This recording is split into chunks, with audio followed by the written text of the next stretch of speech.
पैदाइश उसका 44वां बाब जो 34 आयत पर मुश्तमिल है।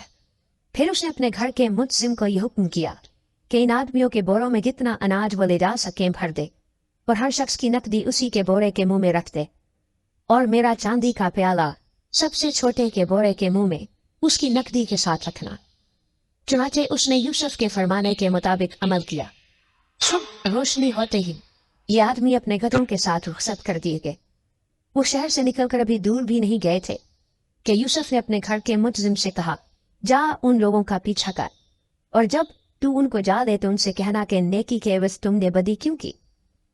क्या ये वही चीज नहीं जिससे मेरा आका पीता है और इसी से ठीक फाल भी खोला करता है? तुमने जो ये किया सो बुरा किया। और उसने उनको जा दिया और यही बातें उनसे कही। तब उन्होंने उससे कहा कि हमारा खुदावंद ऐसी बातें क्यों कहता है? खुदा ना करे कि तेरे खादिम ऐसा काम करे। भला जो नकदी हमको अपने बोरों के मुंह में मिली उसे तो हम मुल्क के कनान से तेरे पास वापस ले आए, फिर तेरे आका के घर से चांदी या सोना क्यों कर चुरा सकते हैं? सो तेरे खादिमों में से जिस किसी के पास वो निकले वो मार दिया जाए और हम भी अपने खुदावंद के गुलाम हो जाएंगे। उसने कहा कि तुम्हारा ही कहना सही, जिसके पास वो निकल आए वो मेरा गुलाम होगा और तुम बेगुनाह ठहरोगे। तब उन्होंने जल्दी की और एक एक ने अपना बोरा जमीन पर उतार दिया और हर शख्स ने अपना बोरा खोल दिया। सो वो ढूंढने लगा और सबसे बड़े से शुरू करके सबसे छोटे पर तलाशी खत्म की और प्याला बिन्यामीन के बोरे में मिला। तब उन्होंने अपने पैराहन चाक किए और हर एक अपने गधे को लाद कर उल्टा शहर को फिरा और यहूदा और उसके भाई यूसुफ के घर आए। वो अब तक वहीं था। सो वो उसके आगे जमीन पर गिरे। तब यूसुफ ने उनसे कहा, तुमने ये कैसा काम किया? क्या तुमको मालूम नहीं कि मुझसे आदमी ठीक फाल खोलता है? यहूदा ने कहा कि हम अपने खुदावन से क्या कहें, हम क्या बात करें या क्यों कर अपने को बरी ठहराए? खुदा ने तेरे खादिमों की बदी पकड़ ली। सो देख, हम भी और वो भी जिसके पास प्याला निकला दोनों अपने खुदावन के गुलाम हैं।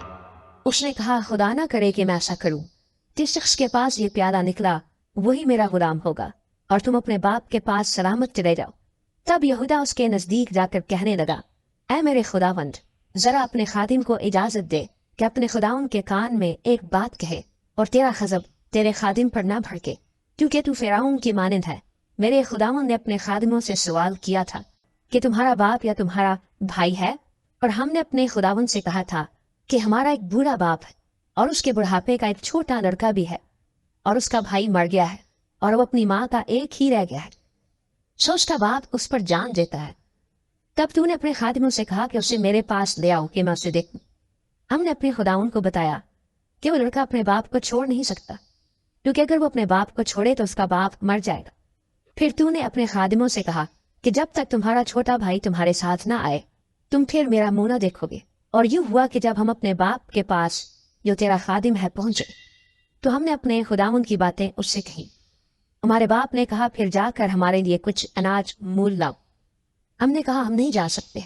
अगर हमारा सबसे छोटा भाई हमारे साथ हो तो हम जाएंगे, क्योंकि जब तक हमारा सबसे छोटा भाई हमारे साथ ना हो हम उस शख्स का मुंह ना देखेंगे। और तेरे खादिम मेरे बाप ने हमसे कहा, तुम जानते हो कि मेरी बीवी के मुझसे 2 बेटे हुए, एक तो मुझे छोड़ ही गया और मैंने ख्याल किया कि वो जरूर फाड़ डाला गया होगा और मैंने उसे उस वक्त से फिर नहीं देखा। अब अगर तुम इसको भी मेरे पास से ले जाओ और इस पर कोई आफत आ पड़े तो तुम मेरे सफेद बालों को गम के साथ कब्र में उतारोगे। सो अब अगर मैं तेरे खादिम अपने बाप के पास जाऊं और ये लड़का हमारे साथ ना हो तो चूंकि उसकी जान इस लड़के की जान के साथ वाबस्ता है, वो ये देख कर कि लड़का नहीं आया मर जाएगा।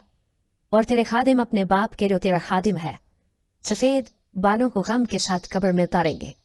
और तेरा खादिम अपने बाप के सामने इस लड़के का जामिन भी हो चुका है और ये कहा है कि अगर मैं उसे तेरे पास वापस ना पहुंचा दूं तो मैं हमेशा के लिए अपने बाप का गुनहगार ठहरूंगा। इसलिए अब तेरे खादिम को इजाजत हो कि वो इस लड़के के बदले अपने खुदावन का गुलाम होकर रह जाए और ये लड़का अपने भाइयों के साथ चला जाए, क्योंकि लड़के के बगैर मैं क्या मुंह लेकर अपने बाप के पास जाऊं?